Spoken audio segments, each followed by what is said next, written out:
put down that camera and strap in. It's time for a new episode of TogChat Live. It's an open mic night for photographers. Get ready for 60 minutes of your photography questions in real time with answers from your host, Joe Edelman.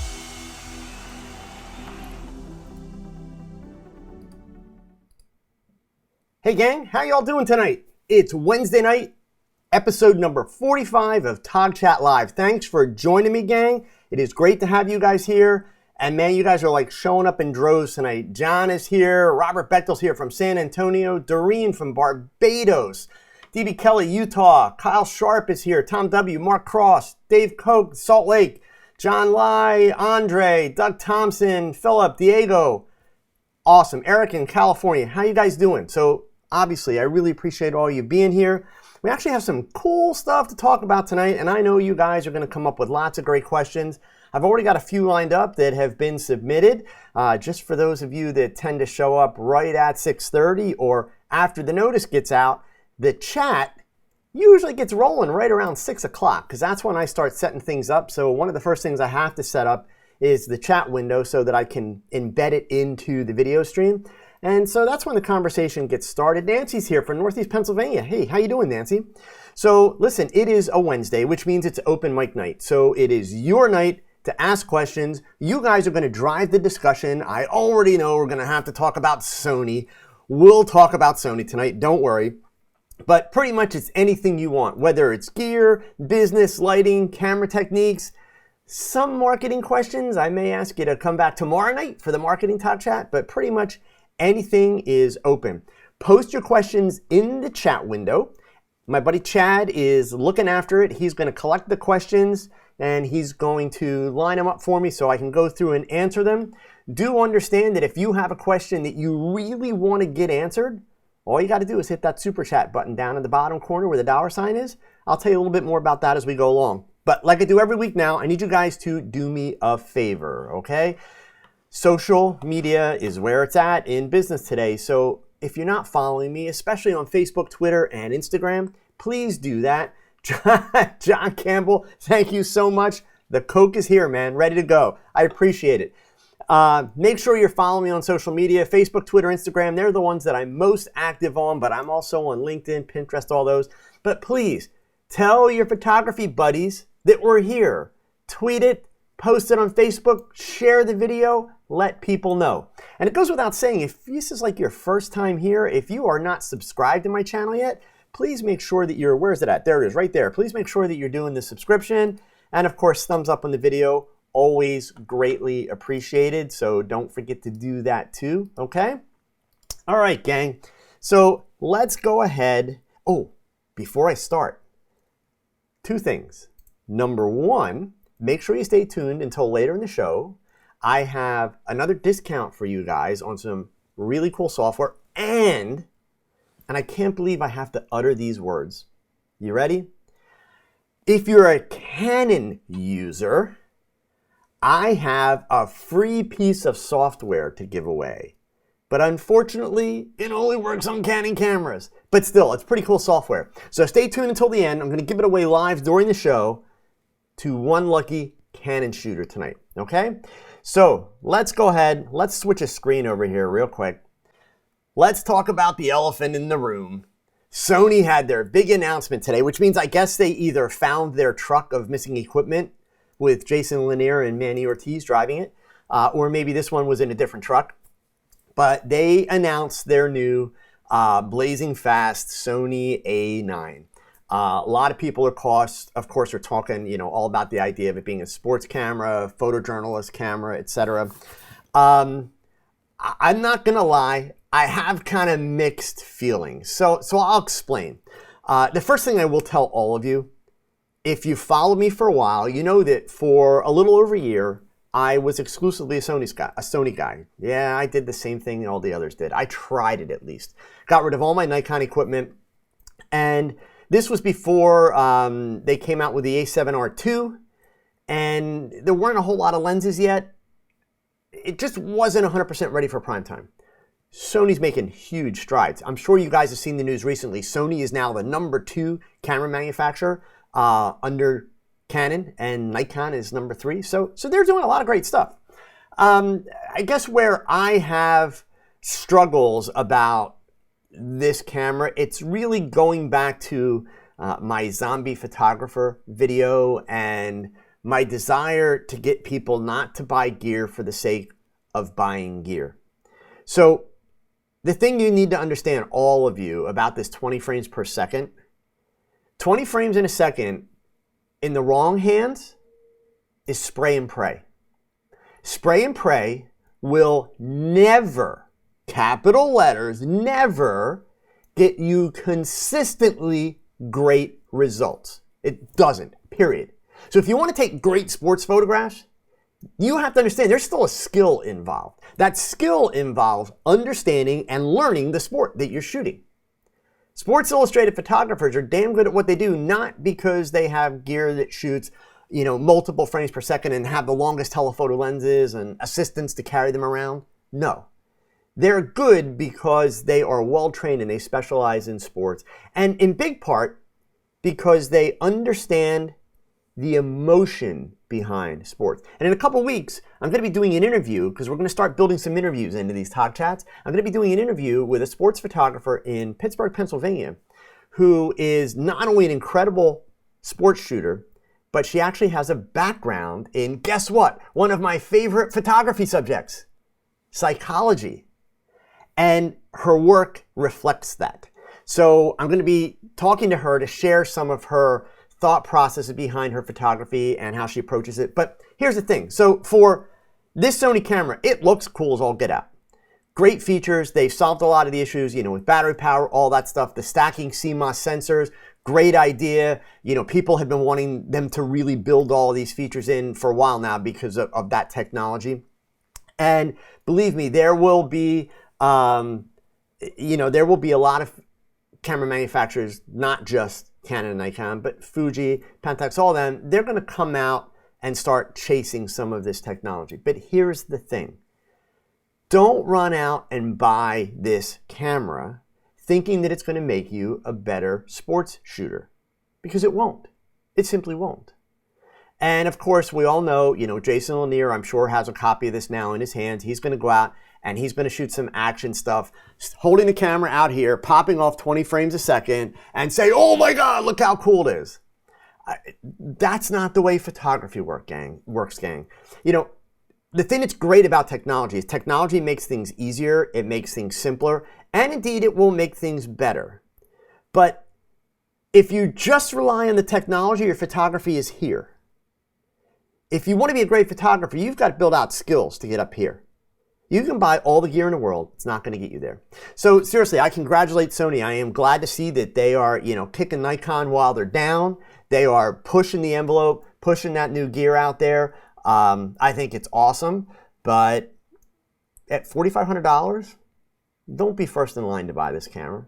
In my opinion, that would be a really dumb thing to do. I don't think that there is a single photographer that needs this camera on day one, in part because it's all new technology. You want to make sure it's tried, tested. You don't want another Panasonic GH5 scenario on your hands. But the people that will benefit the most from this technology are the people that are already shooting sports at a high level. They're the people that are going to benefit the most. Everybody else is just going to wind up with a lot more frames to edit. They're going to have to buy bigger memory cards. And there you go. So, that being said, I know I rained on some Sony users' parades now. Sorry. Again, guys, I'm really, really excited about the camera and what they're doing. But trust me, you don't want to run out and be the first one to buy this thing. Okay? So, let's dive in to some questions. Shall we? Okay. Oh, gosh, I almost forgot. Let me flip back here for a second. If you haven't seen it, check out this new Images Reimagined video that went up this past weekend. This is a series that a lot of people liked. I haven't done them in a while, and I'll be completely honest with you why I haven't done them. I haven't had the right picture to do it with.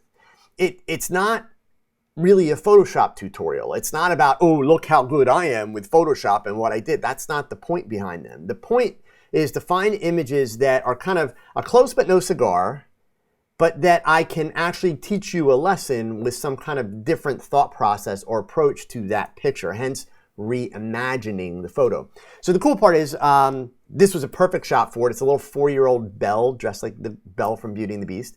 And I have another image that I'm going to be able to follow up in the next 2 weeks also that was just recently posted in my Facebook group that's going to be another really good Images Reimagined one. And the photographer has agreed to let me do the video based on it. So that's coming up real soon.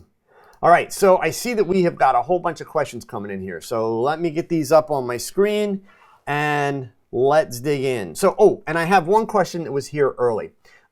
Dave from my Facebook group, and Dave, I know you're in here, so let me deal with this. He sent me a question earlier today, and I told him if he checked in tonight, I would answer this. So let me hit this one real quick. With regards to a beauty dish, silver or white? And he asked which should he get and why.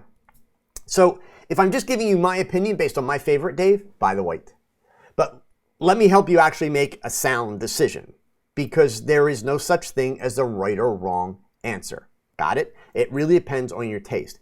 I personally am not a big fan of light modifiers that have silver linings, whether it's a softbox with a silver lining, whether it's an umbrella with a silver lining, whether it's a beauty dish with a silver lining, because for my taste, it tends to make the light a little crisp and a little cold.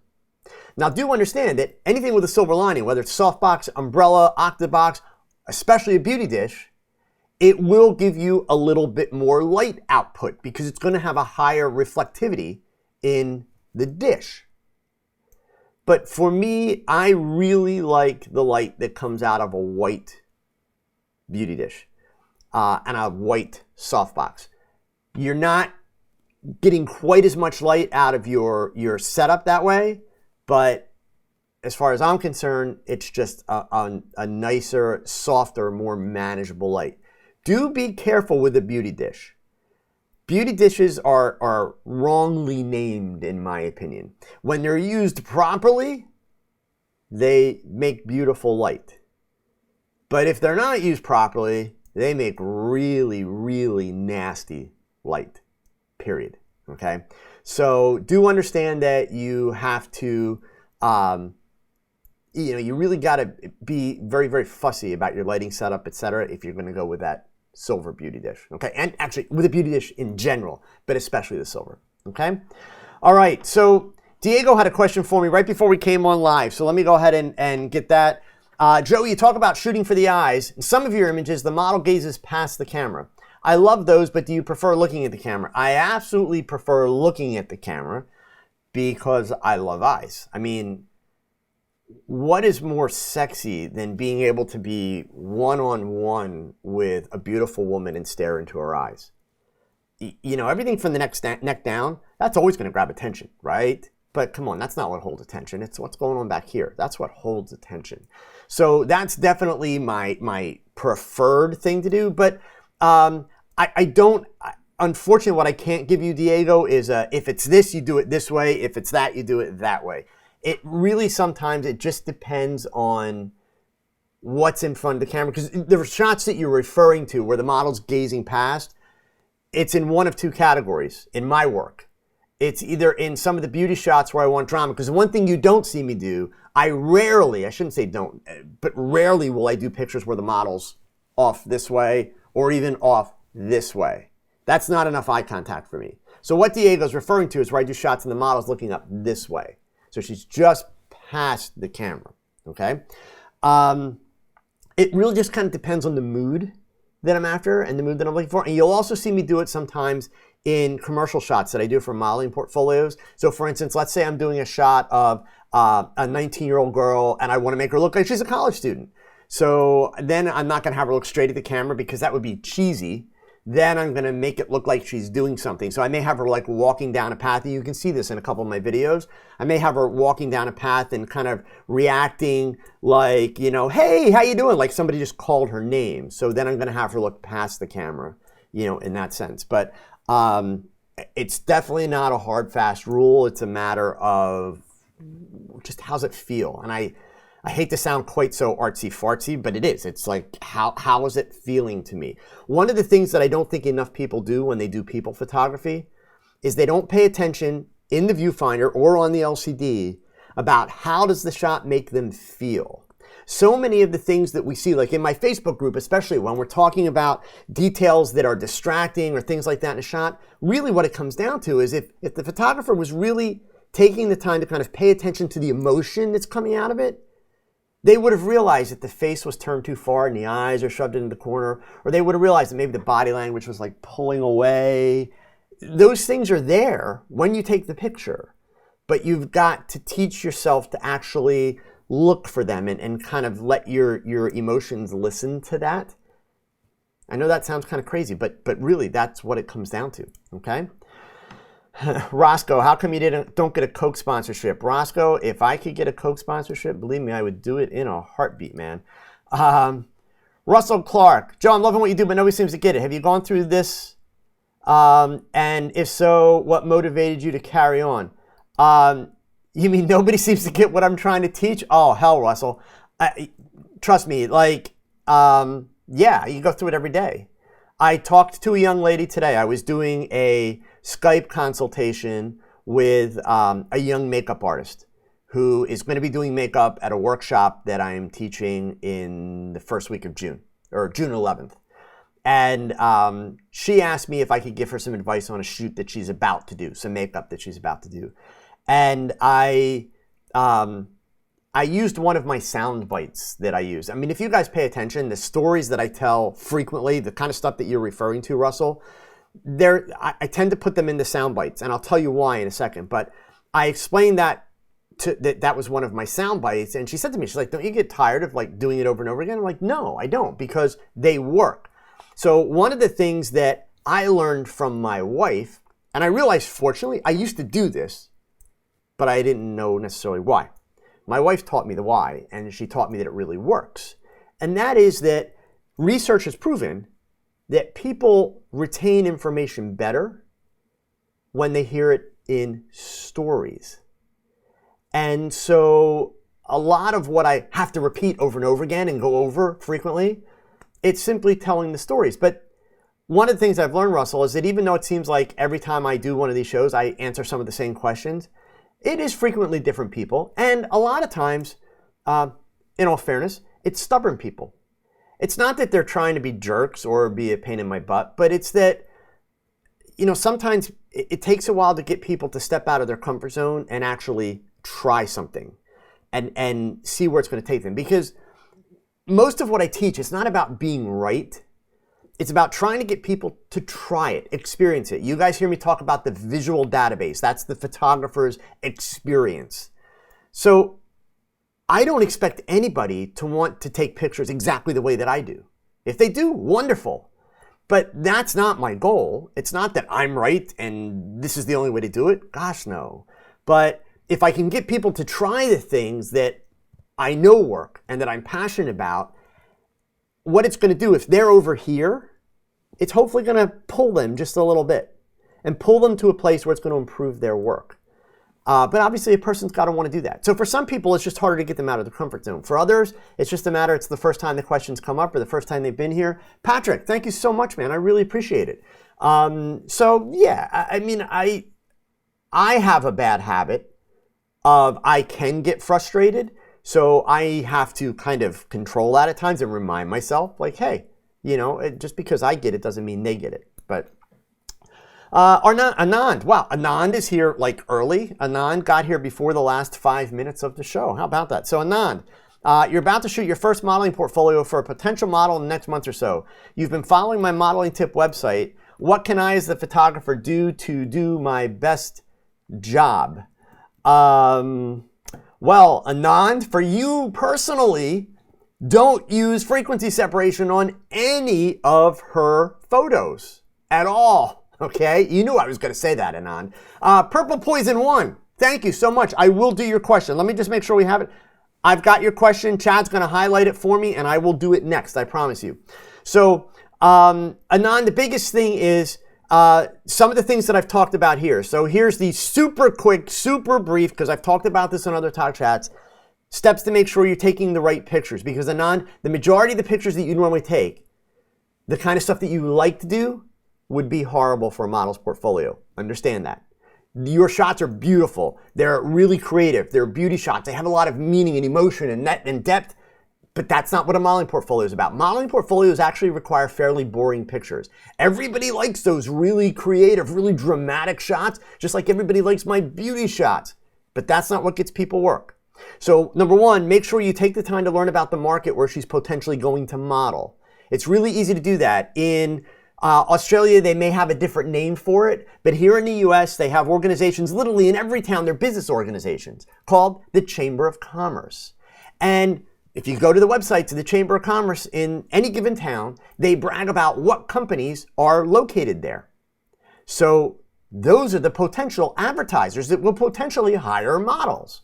So the first thing you do is you go and look at those companies, you look at the kind of advertising they do, you look at where models appear in the ads. Those are the kind of pictures you have to make sure that are in the portfolio. Understand the portfolio is not about the model. And the simple reason is, I'm going to give you the short version, nobody cares about the model. When we see an ad in a magazine or on a billboard, the model's name is not there. The model is acting. She's portraying a character. And the goal is sell the product. So your portfolio for this model needs to include a couple of very important things. And by the way, it should not be, if she's a brand new model, between 5 to 6 pictures to start. That's it. Don't let her walk into an agency for the first time with 10, 12, 20 pictures, because then she just looks like an idiot, and so do you for helping her. 5 to 6 shots. You need to show a range of age, how young, how old, convincingly. You need to show a range of emotions. Don't let your model be a 1 or 2 trick pony where all she does is smile and then serious. No, because generally in advertising, you don't see either of those expressions. You will never see a cheesy smile. You will see what I call a flawed smile, meaning it's a natural smile. But you have to have a range of expressions. Different hairstyles for every shot. Never duplicate a hairstyle from one shot to the next. And most importantly, you have to show characters. In other words, what are the characters that she's likely to be hired to portray? Those are important. That's what's got to go into a modeling portfolio. No more than 1 full-length picture for a beginner's portfolio. Why? Because to shoot a full-length picture, you essentially have to back up far enough that it makes the face smaller. The action's in the face. So understand that you can do 3/4 length shots and photograph your model from the knees up. Pretty safe bet there's feet down there. You don't have to include them in every shot. It's no different than I like to crop off the top of the head. It's a pretty safe bet I was not photographing the person right after they had a lobotomy. So, you do not feel the need to be so literal. You should do a body shot, but understand that a body shot doesn't mean skin. In fact, if your model is content and happy with doing swimwear, lingerie, that kind of stuff, fine, feel free to do that. It's fun, right? But make sure that there's at least 1 body shot with clothes on, literally like a pair of jeans and a tank top. The reason being, some clients in the advertising world are conservative, even in Australia. So the agency is going to understand that if the client says, hey, we'd like to see this girl's figure, really all the client wants to know is that she's not overweight or frumpy looking. They want to know that she's in good shape. But if it's a conservative client, the agency is not going to send a swimwear or a lingerie picture. They're going to send that pair of jeans and the tank top, because that picture also shows the model's figure. So a body shot does not necessarily mean skin. Got that? So that's what I would focus on, okay? All right, Purple Poison. I am looking for, and thank you again for the super chat. So, and by the way, for those of you that don't know what the super chat thing is, obviously you can see there's a ton of questions coming into the group. I'm going to do my best to answer every single one of them here tonight. I'll even stay a few minutes late at the end of the night. But if you've got a question that you absolutely need answered, that little $sign down at the bottom, you can donate as little as $1 all the way on up to $500 if your question is really important.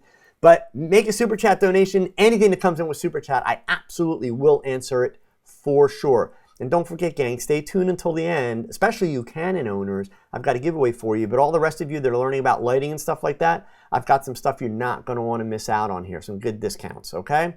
So, Purple Poison wants to know, I'm looking for a portrait lens for my 5D Mark II. If I had to buy one lens, what would I get? If I had to buy one lens, it's going to be the lens that I talk about in my my lens for portraits video. So let me switch back here and I'm going to show you which lens I'm talking about. Let's scroll down and it would help if I actually knew where that video was. So let's, sorry guys, I just make the videos. I don't know where they're at. Here, let me click on the videos tab, show you guys how you can get around my channel, by the way, okay? We're gonna scroll down a couple times. We hit that load more button because this one I did last year, but I actually talk about the lens that I'm going to tell you about here, Purple Poison. Oops, a little crazy with the mouse there. Let's go down one more. Yeah, we gotta go down one more time, I think, and then we'll have it.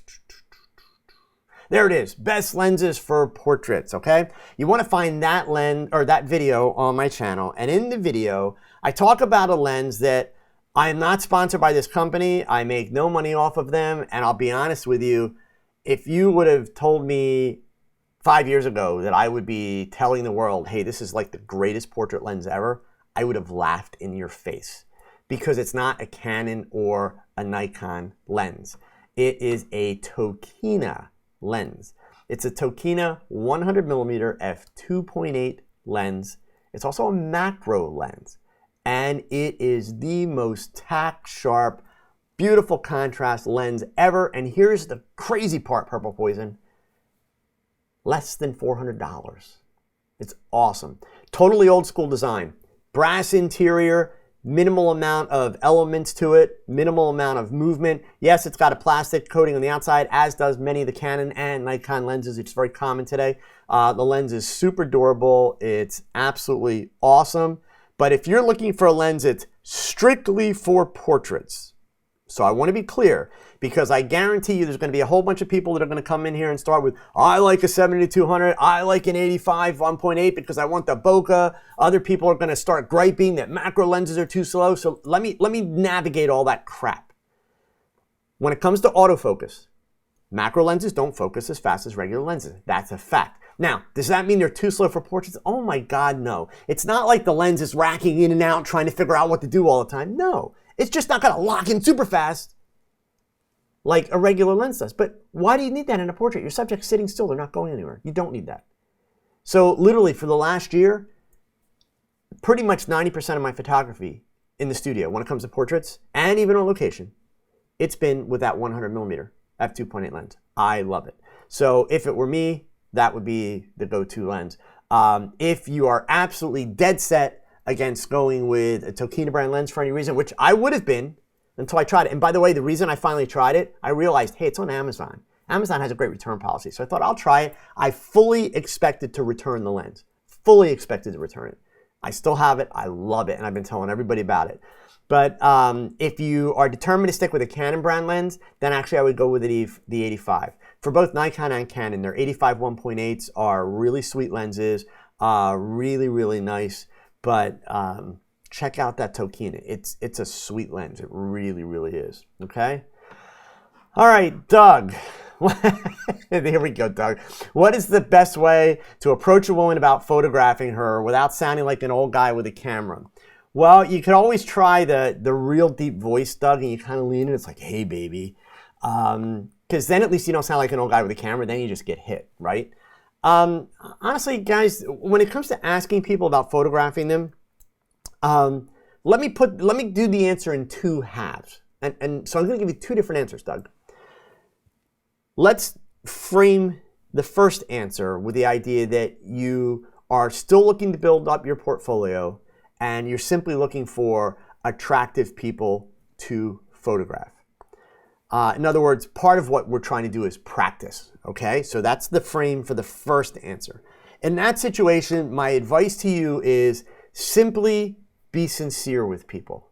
In other words, imagine that somebody was asking you, what things would put you at ease if you said them? And Torrin, I saw somebody else ask about the shirts. Here's the bad news. Thank you guys about the shirts.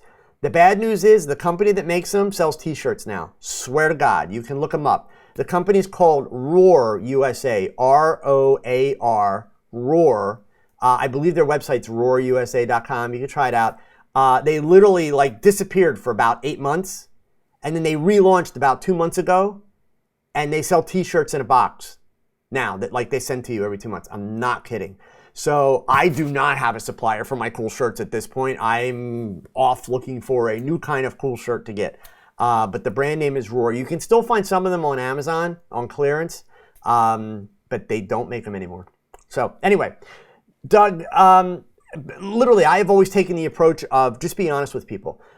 So I don't make it a habit at this point in my career of if I see somebody, and literally, like my wife knows, we'll go to like a fast food place or something, and there'll be some young girl working there that I'm looking at this girl thinking, oh my God, I would die to have this girl in front of my camera.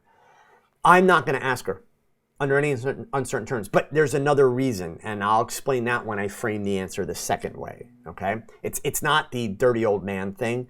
If I want to photograph somebody, if I want somebody to do something, if I'm interested in photographing somebody nude, I'm going to look them in the eye. I'm going to respect the idea that it may kind of catch them off guard, and respect the fact that I don't want to sound like some dirty old dude. And I'm going to be completely honest with them and not just say, hey, would you pose naked? Or, hey, would you be willing to pose for pictures? I'm going to compliment them. I'm going to tell them why I think they would be great to photograph. I'm going to explain to them a little bit about me, what I'm doing. In other words, a little bit of verbal diarrhea, literally. More information is better, always. So simply just to say, hey, you're really pretty. I'd like to photograph you. Yeah, that's a non-starter. That's a game over, old guy. So you really want to take it with the approach of give them lots of information, explain a whole lot, and then the best thing to do is make sure you have a business card. Even if you're not in business, go to Staples. $10, you get 100 little cards printed with your name and your email address. And again, more information you give people, the more comfortable it makes them feel. So even if you don't have a website, make sure you've got some of your social media addresses on there so people can go check you out. Because that's the great part about all the technology we have today. Anytime you can't find something about someone online, then you got to worry about them. But, if you can go and Google somebody and poof, there they are and there's all this information, that's reassuring. So that's really the biggest thing. Now, I said I was going to frame it in a second way. You reach a point where you have to realize this. The problem with just saying to somebody, hey, I think you're really pretty and I would like to photograph you. You're giving them something for free. Now, that's not a bad thing when you're starting out and you're trying to build a portfolio. But you will reach a point where you're going to realize when you do things for people for free, traditionally, historically, they tend to not really appreciate what you're doing, meaning they don't put in as much effort. When somebody's got skin in the game, meaning money, they're going to pay attention, they're going to put effort in. So I am not discouraging Doug from asking people to pose, because I know Doug is, trying to build up his skills as well as his portfolio, and so that's a great thing. But you'll reach a point where you realize that is not the answer. So you get to a point where if you're going to work with somebody for free, you've got to make them jump through some hoops to make sure that they are really putting in the effort and not just taking for granted what you do. When I say jump through hoops, I mean the planning process that I talk about with the selfies and all that kind of stuff. In other words, it's not just, let's show up and take some pictures. Because then you're just begging people to either, not show up at all or to not show up and be really prepared. Thomas, that is the lens that I'm talking about, the ATX Pro 100 2.8D macro lens. That's it, man. Okay? So Doug, I hope that helps. That would be my answer. But literally, just be honest with people. Always understand the more information, the better. That's going to help put people at ease. Spencer, any tips on event photography with on-camera speed light? I'm having trouble capturing the backgrounds when you take shots like that. On-camera speed lights are evil, man, but sometimes you got to work with them. So as much as I hate these kind of modifiers, this is where they do best. You want to look into getting and I guarantee you, now that I read that question, there's going to be 10 people that are going to tell you, this is what I like. So either get like a Gary Fong light sphere, or another brand for good bounce cards is LumiQuest, L-U-M-I Quest. They do some really nice, really simple bounce cards for your flash. Understand that if you're doing event work with on-camera flash, your goal is not to light the shot with the flash. Let that soak in for a second, because you probably should be thinking, well wait a minute, I'm using the flash because there's not enough light. If your goal is to light the scene with the on-camera flash, you're screwed. So what you do is, you've got to go to a little bit of a higher ISO. You're going to go to a little bit of a lower shutter speed. In other words, normally I encourage people always set, if you're using flash, I encourage people, always set your shutter speed at the fastest shutter speed that your camera will sync with the flash, which for most cameras is going to be somewhere between like 160 and 200 or 250th of a second, depending on the brand and the model. When you're doing event photography like this, you want to be able to go to a bounce. If it's a low ceiling, you don't even need the cards. But if it's a higher ceiling, you want to use one of the fill cards, like a LumaQuest. Go to a slower shutter speed, maybe like a 50th or a 60th of a second. Not too much slower, because then you're going to run into other problems. But go down to like a 50th or a 60th of a second, so you start to record some of the ambient light in the room. That's going to give you a functional background that's not black. And then the on-camera flash bounced into the LumaQuest card or into the Gary Fong light sphere is going to give you a softer light hitting your subject. The ultimate goal is to get whatever aperture you're working at and whatever shutter speed set as close as possible to the proper exposure for the ambient light. But if it's a really dark place, you're not going to be able to do that completely, because you do not want to be shooting at shutter speeds that are a 30th of a second or less, because then you get all kind of fringing issues and shadowing issues, which you don't want. But that's essentially what you've got to do, is you've got to get that flash not direct. On-camera flash does not have to be bad lighting. On-camera flash for event work is oftentimes super convenient and without a doubt the best way to go. Okay? So, yeah, Troy, the guy that asked the question about that lens is a Canon guy, so he doesn't have that issue. Okay? All right, Terry J Photography, do you ever use a light meter? Sure. Sometimes. So let me be clear about that, because again, I don't want to be one of those teachers that says, hey, this is what I do, and people take the wrong information away. In my studio, so you guys have all seen what my studio looks like, and if you haven't, what the heck have you been doing? Watch the video, right? So if you see my studio, the size and the space of the studio never changes. So I pretty much know that, you know, if I put a light 4 feet away from a subject and it's a quarter power, I know that it's going to be f8. So I have a good starting point. I don't have to necessarily meter every time. So Roscoe Pico, yes, I am going to talk about the free headshot thing tonight, okay? So I don't have to meter it every time. So that's where I frequently will rush off the answer and say, no, I hardly ever use a meter. That's why. I don't really have a need for it in a lot of situations. If I'm out working on location, or if I was going to do a commercial job where I'm going into, let's say, somebody's corporate offices to shoot headshots for them, and I set my lights up, unless I'm in a big hurry, I'll go ahead and meter. And it literally all it is, so now, here's the part where I'll confuse some of you. With digital technology, as long as you are paying attention to your lights, and as long as you're paying attention to your LCD, in theory, you don't need a meter, right? I mean, in theory, you don't. The reason why I will take the time to use the meter, especially if it's on location or in a different setting, it's actually part of the process to slow me down. I've talked about it before. One of my bad habits as a shooter is I'm a little type A. I know you're all shocked to hear that I'm type A, but I'm a little type A, which means I tend to work a little fast. Fast is never good, ever. Fast can lead to mistakes. So one of the ways I combat that, because I can't change my personality is what it is. I'm going to be fast. So I basically develop steps, routines that force me to slow down a little bit. Now, the great part of it is I am in the process right now of actually changing all my lighting gear in my studio. I'm going with a different brand. You guys know, because you've seen it in the videos, I've been using the Adorama flash points. I'm making a change. I'm not going to tell you what I'm using yet. You'll find out soon. Okay, but actually the first of them arrived today. There's more coming next week, which also means, you know, all new speed rings, new plugs for my Pocket Wizards, different filters. So all that's getting set up. You guys will see that stuff soon in a video, but I'm in the process of changing. So as a result of that, for the next couple of weeks while shooting, I'll probably do a lot of metering just to get a good sense and feel of what these strobes are giving me. But then once I, you know, kind of get used to what the strobes put out, I won't meter as much in the studio. So, but definitely on location. Okay. In fact, since Roscoe just mentioned this, let me get one business question in here tonight. This came up in my Facebook group, and I'll be completely honest with you guys. I turned off the commenting as soon as this question hit, because I knew that it was going to get a whole lot of hot air answers, and I at least wanted to frame the discussion before people went bonkers with it. So one of my, in fact, let me just see if I can get to the question here really quick while I'm talking to you guys.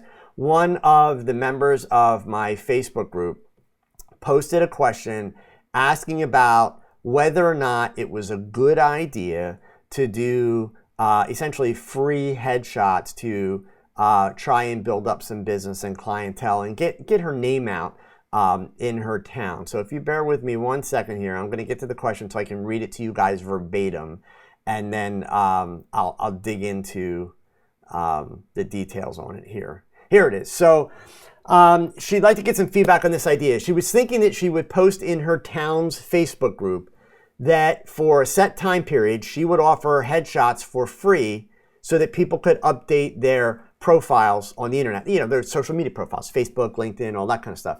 After the set period of time, the session would have a set price. And then her question was, what are my thoughts on that?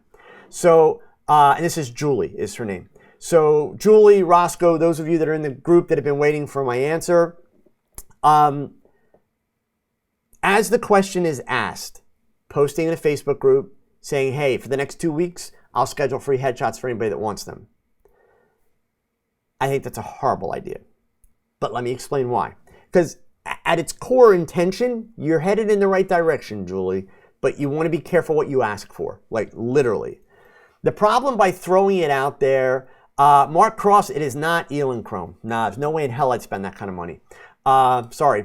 But the problem with throwing it out on a Facebook group, just generically and random, Julie, is you're going to get every Tom, Dick, and Harry that just figures, oh, wait, get a free picture. Let me go get a free picture. So there are two things that you need to accomplish with this whole exercise. One is you're trying to get, definitely not a pro photo gang. God, never in a million years. You need to get the word out there that you're a photographer, that your services are available, and you need to start to turn the corner to make some money. Okay? So the problem is, part of what you want out of this is you also want some really great sample images that you can then turn around and show to other people to say, look what I can do for you. So, there's a harsh reality about photographing people. The harsh reality is you can only get out of the shot what you put in front of the camera. And not everybody is really camera friendly. They're just not. So you don't want to open up this to anybody because for all you know, you're going to get 15 people that say sure, and they're not really very attractive people. So no matter what you do with lighting and retouching and all that stuff, no, not Godox either. You guys are thinking way, do you guys not listen to the stuff I talk about? Dumb it down, dumb it way down, and maybe you'll figure out what strobes I'm getting. So, Julie, my advice to you is take this concept, and since you're obviously a member of a local Facebook group and probably a member of multiple Facebook groups, stalk people. Look at their profile pictures and say, ooh, he's a handsome man. Ooh, she's a very pretty lady, and she's a realtor in town, which means she knows lots of people. And send her a message. And introduce yourself. Parminda, thank you very, very much. I appreciate the support. Send her a message and say, hey, I saw that you're a realtor. I'm a young photographer. I'm trying to build up a business and build up a portfolio. And I'm looking for a few folks to do headshots of in exchange for me being able to use the images to promote my work. Now you're asking people that you think are visually interesting, people that would represent you well. Plus, if you're smart, you're picking people that actually have a presence in the community, not in a Facebook group, but in the community, in the real world, okay? So that's how I would approach it. If you just basically throw it up in the air and say, hey, if you're interested, let me know, people aren't going to take you seriously. They're not going to put in the effort because what do they got to lose? They got nothing to lose. So I would encourage, use the medium that you're involved in and you go after the people. No, guys, it's not old Vivitars. That's Morgan's lighting for the summer. It's not the $5 Flashpoint. So we'll see if there's any really die-hard Joe fans in here. I'm going back to a lighting system that I used 4 years ago, except it's a new version of that lighting system. That's all. So we'll see. PhotoFlex makes lights, but no, I'm not using PhotoFlex lights. So here we go. What lens would you recommend next for portraits? Gosh, so we did that before. Whoever asked it, this is Sergeant Bell 4287. You've got a 51.8 Canon. So what you didn't tell me, Sergeant Bell, I'm probably going to say Tokina, but you're telling me all about your lenses. You're not telling me what camera you have. So Sergeant, if you're still here, I need to know what camera you have. Kenneth Kelly, thank you. What is good gear insurance for a local photographer? I have an Android phone, so Gear Vault is out of the question. Yeah, so, Michael Hardy, thank you. I'll get to your question next. So, Kenneth Kelly, Gear Vault. I'm aware of it. So, for those of you that don't know what Gear Vault is, it's an iPhone app by Jared Polin, and he's teamed up with some other people. And I'm not going to talk about something that I don't entirely understand. So, I'm going to leave it there. You can go look it up. I will tell you this. I use a combination of two things for my equipment insurance. One, there's a small rider on my homeowner's insurance, which is my backup. The more important one is if you're a member of PPA, you get $15,000 worth of equipment insurance free included. And if you want more, you can purchase more on top of that. That totally pays for the membership in PPA because it's the membership in PPA is just under $300 a year. It's 200 and something. That's less than you would pay for insurance. So when you add into that all the other benefits that you get from being a PPA member, I would definitely encourage you, Kenneth, go the route of PPA. At least look into that. That's the route that I take, and it's worked out wonderfully for me. It's very, very cost effective. It's good coverage, all that kind of stuff. Okay. Michael Hardy, your question. If I use a color calibrated IPS monitor, why would my photos look way different on my iPad and Android phone? If you export them in JPEG, RGB, 8 bits help. Wow, Michael. Number one, because the iPad and the Android use different color spaces, different pixel resolutions. Number two, your monitor is calibrated, but you didn't say that you calibrate your iPad and your Android. So their viewing devices are uncalibrated. I mean, something as simple as changing the brightness level on your iPad screen is going to change the way the color renders and the way your image looks. So, yeah, and then the worst case scenario is the way that you're calibrating your monitor is not working out. But in all likelihood, it's simply a matter of the fact that the iPad and the Android being very different devices, if you've made any kind of adjustments to them, that's going to throw things off. Plus, they render color very differently. They use different amounts of pixels as well. The Apple color engine is much, much different than the Android. Well, it's not an Android color engine. It's a matter of whose phone it is, whether it's a Google Pixel or an LG or Samsung or Motorola, whatever kind of phone you've got, it's going to be a slightly different color engine that runs the phone. So that's all going to have an impact on it. You shouldn't have dramatic variations in your color balance, but that would be the first stuff I would look at. I would look to see where do you have your brightness level set, that kind of stuff. Diego, thank you very much, man. I really, really appreciate it. Thank you. So Lewis is asking, and actually I just saw, no, sorry, I take that back. So Steve Trottier, actually, that was a follow-up comment to my answer to Julie. Build your business from influences in your community. That's exactly what I suggested, yes. April, hey, that's a great idea. Everybody that shows up late should have to pay $5. April, thank you for that. I appreciate that so much. So Lewis's question here, what's the best way of using both studio and portable flash? Louise. Louise, I'm assuming that you mean like if you're going to use them together, like because you don't have enough monolights or enough speed lights to do what you want, so you want to be able to use like a couple monolights and a couple speed lights. Manual all the way. That's the best way. Manual all the way, and then use triggers like Pocket Wizards or almost any kind of wireless trigger.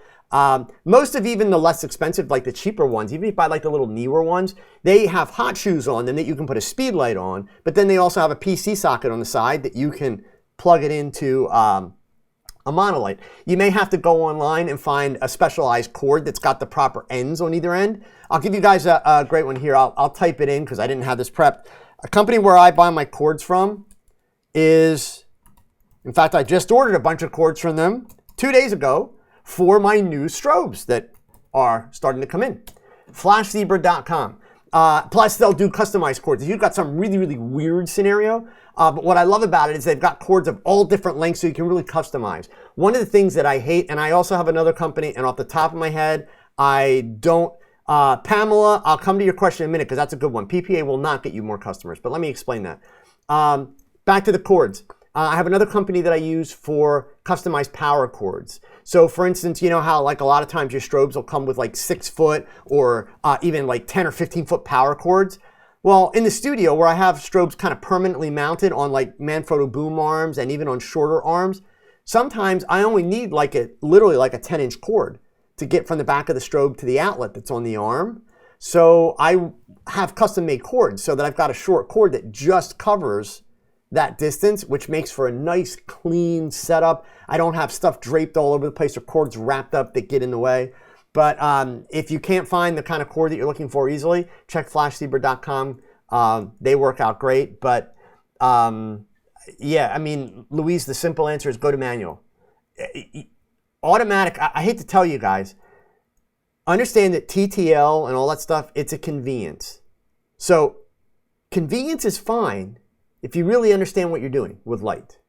The problem that so many of you have is you don't really understand. You know how to turn that TTL on and you know how to forget about it. But you don't really understand how the light works. The best example I can give you is Joe McNally, the National Geographic photographer, one of the greatest photographers out there. He's paid a lot of money by Nikon to use their Nikon CLS system. And if you pay attention to the way that man teaches, when he talks you through his lighting setups, Troy, thank you. I appreciate it, Troy. When Joe McNally talks you through his lighting setups, he talks you through them using automatic TTL flashes with a manual mindset, meaning he understands more about what that flash is doing than the damn flash understands about what it's doing, okay? So that's where the disconnect is, gang. You know, a lot of you buy these hyped up features, just like a lot of you will run out and buy that 20 frame per second Sony because it'll shoot 20 freaking frames a second. And you want to make sure you get great pictures of your son's Little League team. Really? So it's not going to make your pictures any better. It's just not. And neither does TTL. So honestly, for those of you that are trying to learn, if you've already got all these TTL features, like I know that Godox stuff, man, and believe me, the Godox system is a nice system, and no, it's not what I'm getting. But the problem of it is it's so hyped up with features. Number one, you better be a freaking brainiac to be able to remember all the things that it does and all the menu options and all that stuff. But number two, none of it does you any good if you don't really understand lighting. So I would encourage you guys that have the TTLs because you bought them too soon, turn off the TTL, go back to manual, really learn how to use the manual strobes. So Louise, the simple answer is set everything on manual, you're good to go. You just need a set of triggers that'll work between all of them. And you can do that cheap. You can get like cheap Korean triggers that will work with no problem, okay? Let's see. Where'd it go here? Oh, Pamela Maxwell asked, just as a follow-up on the business thing, PPL get you more customers. No, PPL is a great support organization. That's why you, or PPA, sorry. That's why you join PPA. It's support and education. They would like to make you think that you might get more customers because they have a directory listing of photographers.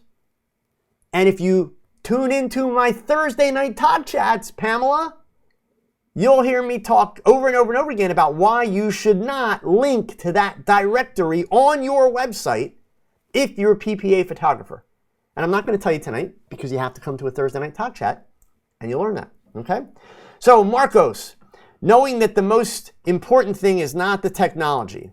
In this day, is it possibly can be competitive in a commercial way working old school, analog? Well, Marcos, if you're talking old school in film, you're not going to be competitive commercially using film. You could be competitive artistically using film, but if you're talking about the fact that I'm always talking about simple and old school and you don't need high-speed sync and you don't have to shoot at 1.8 and you don't have to have a 20 frame per second camera, Marcos, hell yeah, pay attention.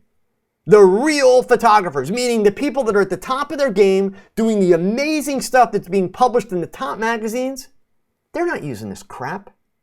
And even the people like a Sal Cansada, who's Mr. Phase One and traveling all over the world, doing all these beautiful pictures for Phase One. Do you really think he owns those cameras? Phase One gives them to him. That's why he uses them. Otherwise, he'd be using his Canons, because that's what he has. So, at the end of the day, Marcos, your clients don't give a damn about what camera you're using. Your clients don't know what the hell high-speed sync is. The only people that care about high-speed sync and 1.8 are you guys. People like you. That's it. So, yeah, there's absolutely no pressure on photographers to keep up with technology. There's pressure on photographers to deliver results. And just like the example I gave you with Joe McNally, if you took away Joe McNally's creative lighting system tomorrow, do you really think he would not be capable of lighting a good shot? Seriously? Come on. That's it. So technology is not what gets the job done. Technology is a convenience. And I'm not against technology. Let's be clear. I'm not against technology. I'm against idiots who spend a ton of money for technology and don't learn how to use it. Sorry for insulting some of you, but that's what I'm against. Okay? Kyle Sharp Studios. I'm wanting to focus more on headshots in my business. What's the best way to market as a headshot photographer? I already have a good headshot portfolio built up. Actually, Kyle, I'm going to go back and refer you to the comments that I made a little bit earlier. Well, one, show up for my marketing TogChats. That's important. Thursday nights, 6:30, same place. But number two, do what Julie suggested, but not, here it is. And you don't have to do it for free, but start reaching out to people via LinkedIn, start reaching out to people via Facebook, and kind of cherry picking who you're going after. Look at the people that use headshots the most. And the best thing you can do is target the people that have crappy headshots. Send them a very passive message and a very friendly message, because people don't want to get spammed on social media. Just say, hey, saw your headshot. I know you're in a business where first impressions count. If you ever want to up your game, I'm your guy. I hope you'll bookmark my website. Done. Start sending out a bunch of those. That's how you're going to start to create awareness. Understand that business happens between two people. You've got to interact with people. You know, running Facebook ads and all that kind of stuff, this is not the kind of business for that. Facebook ads has its place in the right business. That is not a portrait or wedding photographer. Facebook ads is the biggest waste of money ever for portrait and wedding photographers. It simply is. Okay? So I would just reach out to people.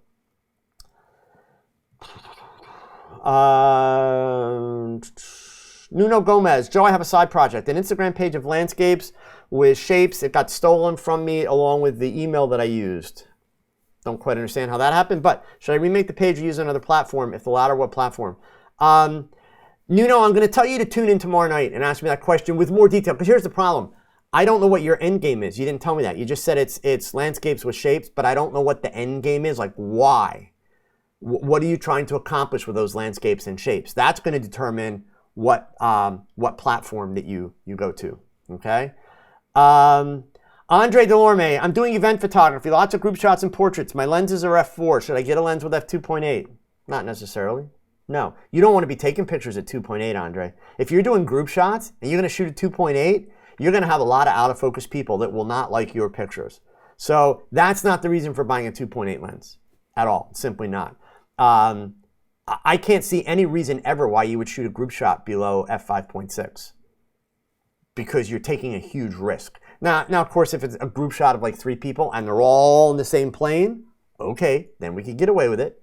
But yeah, I wouldn't want to be shooting group shots at f2.8. So, Nancy, have you heard of MagMod light modifiers? I have. I'm familiar with them. They're a little bit pricey for my taste. To be honest with you, that's it. They're cool. The thing with most of this modifier stuff, gang, so in fact, coming up down the road, I have a whole bunch of Flashbender modifiers that I am going to be doing some videos with, and then I'm going to give them away to you guys, because I don't have a need for them. So I've got actually the whole Flashbender line here that I'm going to play with, and as soon as the videos are done, I'm going to give them away as prizes, and I'll mail them out. And I just had the good fortune last night to meet one of the owners of LumaQuest. And I am, I think, going to be getting a bunch of LumaQuest product, which I'll do the same thing. I will do some videos with it, show some really cool tips and tricks, and then I'll give it away. At the end of the day, I will tell you about all this modifier stuff. Go with stuff that makes sense to you, that's affordable for you, and that you simply like the way it works. None of these modifiers are great unless you understand what you're really getting out of them, period. So everybody's got like their favorite, it's like, for some people it's the Gary Fong light spheres, for some people it's LumaQuest, other people it's Flashbender, other people it's Magmods, other people it's whatever. That's great, and that's fine. But at the end of the day, you can do the same stuff with all of them. It's a matter of understanding how the light works. So the Magmods tend to be a little pricey, but the thing about the Magmods, if you like to change things rapidly because of the magnets and the fact you just pull it off, pop another one on, yeah, it's definitely a good convenience feature, okay? Park Baznet. Somebody had to get in here with a question. Neutral density filter or high-speed sync, when to use and what, which is better, please? Do I need $200 worth of neutral density filters? First of all, you don't need $200 worth of neutral density filters. But Park, the challenge is you haven't told me what kind of photography you're doing and why you think you need high-speed sync in the first place. So I'm not going to answer the question without more information. Otherwise, I'm going to go off on a completely wrong tact and give people the wrong information. Diego, will I disclose why you're changing the lights maybe in the coming videos? I'll talk about it on TogChat for sure. It's nothing extreme or disastrous. It's partly, just a little part, because of a sponsorship that I have coming up, not for lighting. I'm buying the lights. Not cheap, not happy about that. I'm buying the lights. But it's got to do with some things that I'm going to be doing in the future with some videos and in my studio. And also with a few very, very small reservations that I ran into. So actually, now that I said that, let me explain one thing. The flashpoint strobes. You guys have heard me talk about them a lot. I really am a big fan of the flashpoint strobes. The thing I am the biggest fan of them because is they're cheap, really cheap, but they're great. So you can buy a 130 watt second strobe, studio strobe, for $99. Now, what are the downsides? So on the upsides, it's a great strobe, period. For the price, can't beat it. Can't touch it anywhere. Downsides, they're a little big and a little heavy, but it's a studio strobe. Remember that. So especially if you're going to like set them up and leave them set up, remember that's not an issue. But they're all metal casings, which makes them very durable, but that also makes them a little heavier.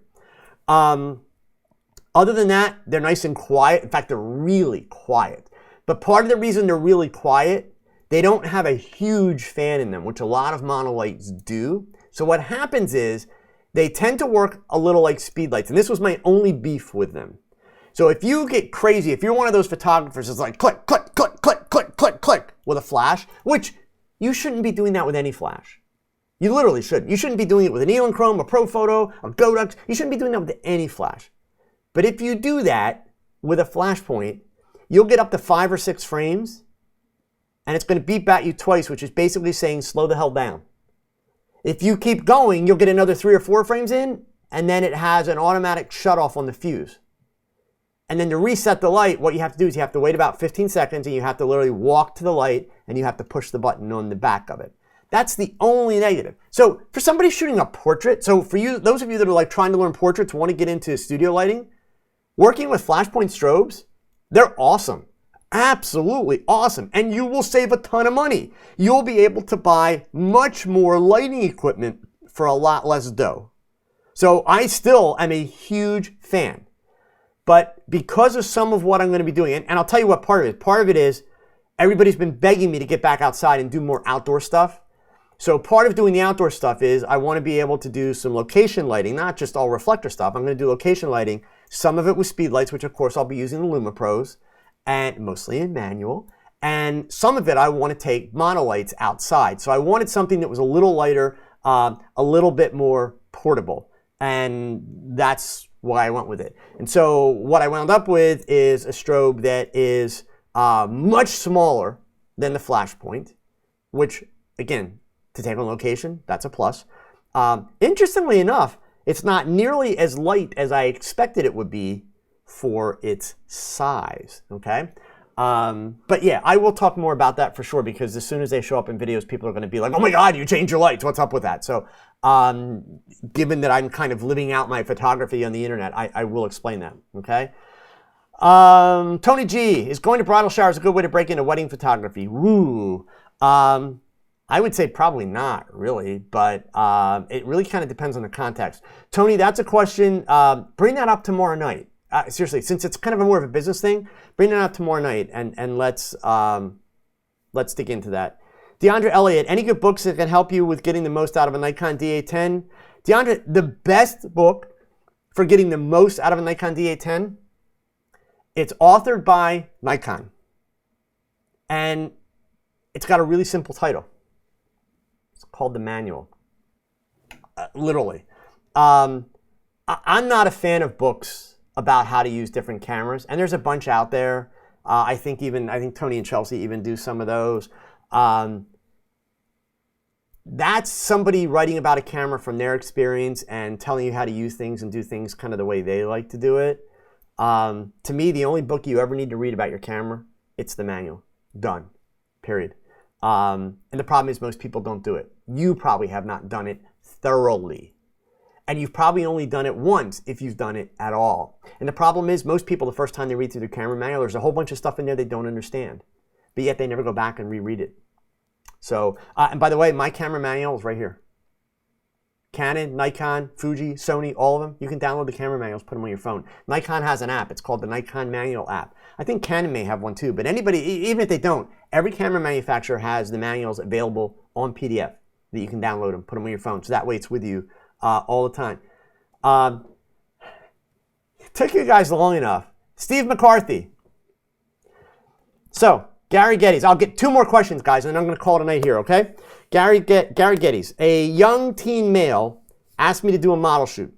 I'm not sure he has a typical model look. Is there such a thing as a model look for male teens? Don't want to be stereotypical. It's a free shoot.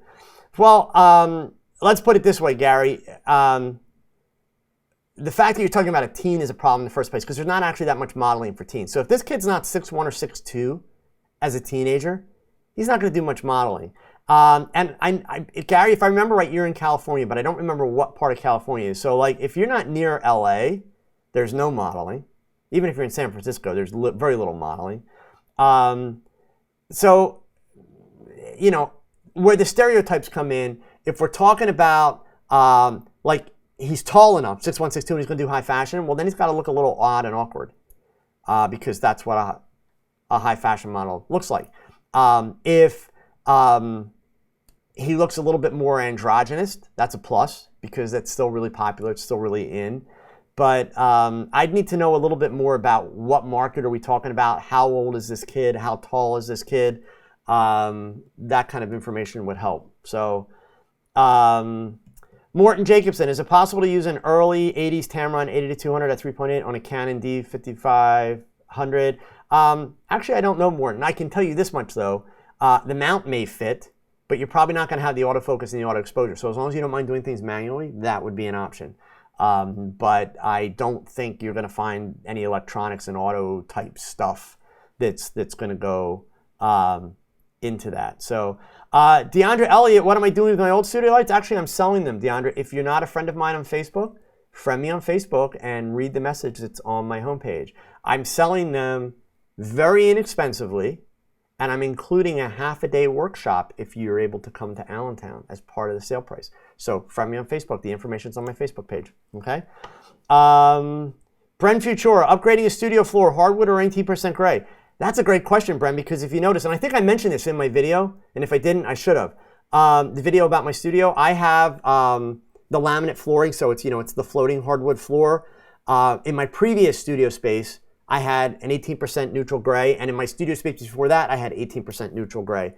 If I were to build another studio, I would go back to the 18% neutral gray and then do one wall of the studio, 18% neutral gray. So yes, if you have that option, as much as the hardwood flooring kind of looks nice, and it's cool to use it occasionally in some pictures, trust me, you'll get more use out of the 18% gray. Okay? All right. Last question here. Mark, do strobes with modeling lights make it easier to learn lighting techniques? Hell yeah. Absolutely. Mark, that goes back to my Remember the Egg video. Okay? James Brown. James is not going to let me sign off tonight. He's going to get that last question in here for Super Chat. Thank you, James. I'll get that in just a second. Literally, Mark, go back and essentially watch my Remember the Egg video. And that essentially gives you the premise of why working with modeling lights initially. So remember, modeling lights are not exact. They're a reference, but that's exactly what you want. It helps you to learn to see the light, to understand where the shadows are going to be, etc. Sure, when you've been shooting as long as I have, I'm at a point, well, it's not that big a deal. I don't have to see the light because I have a good sense of where it's going to be. I take my test shot and I look. That takes a lot of practice. James Brown, what's the best material for location shooting backgrounds to avoid wrinkles? Location shooting, and you want backgrounds, so you want material. Things like the velour that I use in the DIY background video, that stuff works really, really well. I don't know how big a piece that you need. I will tell you, in 2 weeks, I'm going to be doing a video on a company from Beijing, China, that does printed backdrops. So they actually take photographs, print them on backdrops. They just shipped me one. In fact, I just got it today. And it's actually really cool. It's much neater than I thought it was going to be, because I kind of was afraid that it was going to be a little bit cheesy. And even when I first took it out of the bag, I was a little worried because it's almost like looking at a halftone print in a magazine. Like I can see like pixels, and I was like, oh, this is going to work. Then when I opened up and looked at it, I realized like this is actually really cool. And the material, it's kind of like a stage curtain material, but it's like thin and stretchy. So I will do some research to find out exactly what that particular brand of material is. But I'm going to be talking about that and kind of the no wrinkle aspect. But for now, I can tell you definitely the velours or the crushed velours work really, really well in terms of not wrinkling. Okay? All right, gang. So I promised you guys in the beginning that I had some cool little things for you here. So the first one is, I know a lot of you have seen me use the 3D modeling software called Satellite 3D. So I mentioned this last week. The discount is still going on. It's good until tomorrow. So you've got one more day to use it, but I will put the information in the description of the video, and I will also type it right here into the chat window for you guys. If you want to purchase the Satellite 3D software, if you use this code right there, you'll get a 20% discount off of the price. They have two versions. They have a basic and a studio version. 99% of you only need the basic version. But this is the software that you see me use in the last frame videos. If you watched the video that I just posted this weekend of the little girl that I turned into the Beauty and the Beast movie poster, I showed you how I would have lit the shot at the end of the video. It is a great, awesome learning tool for learning lighting. I don't make money from these guys. They've never paid me a dime. They did give me one free copy of the software. I love it. God, I wish this kind of software was around when I was learning photography. So I highly recommend it. It's awesome stuff. So the last thing is, I told you guys I have a piece of software for Canon users. And they've given me a couple licenses, so I'm going to give one of them away tonight. So I know a lot of you are interested in shooting tethered. You saw the videos that I did a couple of weeks ago where I talked about the tether block. Steve McCarthy, not Einstein's. Nah, you kidding me? They're too expensive. I talked about the tether block, which I absolutely love and still love it, use it religiously. And I'm going to be doing some new stuff with the company Tether Block and a new product that they have coming out for shooting tether, which is really awesome. But I also did a video about the best software. And so, of course, I talked about the two most commonly used, most well-known pieces of software for shooting tethered, which are Adobe's Lightroom and also Capture One Pro, which is up to now, I think, version 10, okay?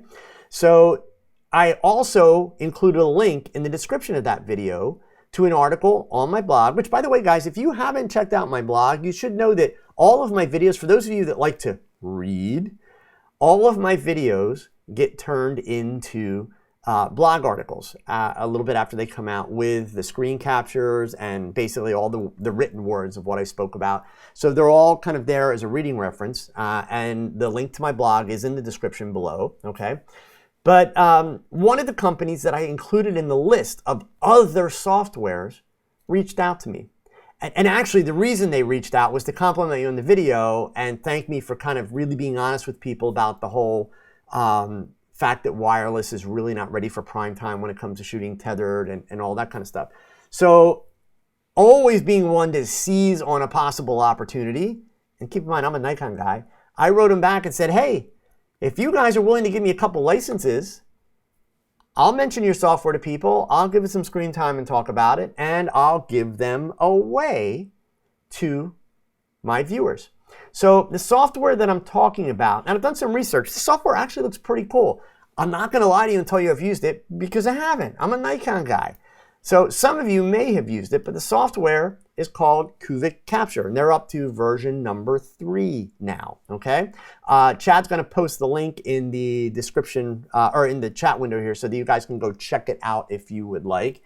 Cubic Capture is strictly for Canon tethering, and on their website, they have a full list of all the Canon models that work with their software and you know, all the information that you need there. So here's what I'm going to do. I'm going to give away one version of this tonight. But here's how you're going to win it. So save you all typing right now. Just chill out for a second. In a few moments, I'm going to sign off. As soon as I sign off, if you're a Canon user, and I am going to ask you this, gang, so seriously, I'm asking you this as a favor to me. If you don't shoot tethered and aren't planning to do it real soon, if you already have Capture One, don't ask for this software. Let's make sure that this software goes to somebody that can actually use it. So when I sign off, in the chat window, if you are a Canon user and if you could actually make use of this software, I need you to type that you are a Canon user, and I need you to include your email address. The only people that are going to see your email address are me and a few people that hang around at the end of the show. The email address does not get posted on YouTube, and by that time, I will have gone off the air and it will not be a part of the video. So don't worry, you're not publishing your email address to the whole world via YouTube. So I will leave the chat window active for about 10 minutes, that's it. So you'll still be able to access it, but I won't be. Because once I close it, I can't go back to it. So I'll leave it active for about 10 minutes, and then I will go ahead and randomly pick a name. I have a little piece of software that'll actually go through, it'll pick a name out for me, and I'll send that person an email with the download code to be able to get it. And then next week, I'll do the same thing again on Wednesday night, okay? So gang, listen, awesome night. Again, thank you all for coming out. It was really great. We had like 181 people here at one point tonight. So that's really cool. The numbers are growing. I really appreciate the support from all of you. Those of you that did Super Chat, of course, really, really appreciate that. I hope to see you guys. A lot of you guys have business questions tonight, which is awesome. You need to show up on Thursday nights. Thursday night, if you haven't been to one of the Thursday night ones, what I generally do, and I say that because we're going to tweak it a little bit, but what I generally do, and I'll be doing tomorrow night, is reviewing a website from a photographer, front to back, inside and out, to talk about how they can improve what they're doing on their website to improve their business. And then also we take a look at their social media. What I'm going to start doing kind of every couple of weeks on the Thursday Night Talk Chats is set aside a night for a specific topic and not review a website. So as an example, the first one, which will probably be in about 2 weeks, is going to be all about Google Analytics. So if you're a photographer and you've got a website and you're trying to build a business, Google Analytics is a very useful tool. The problem is you could literally go get a college degree in Google Analytics. It's hardcore stuff.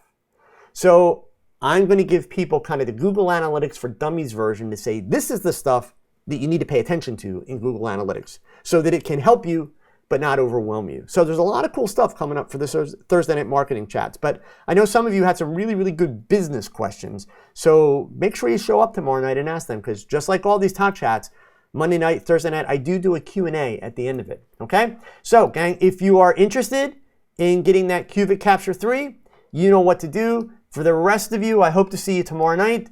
If I don't see you tomorrow night, I hope you have a really good excuse, but make sure, since the weekend's coming, you remember these words, gang.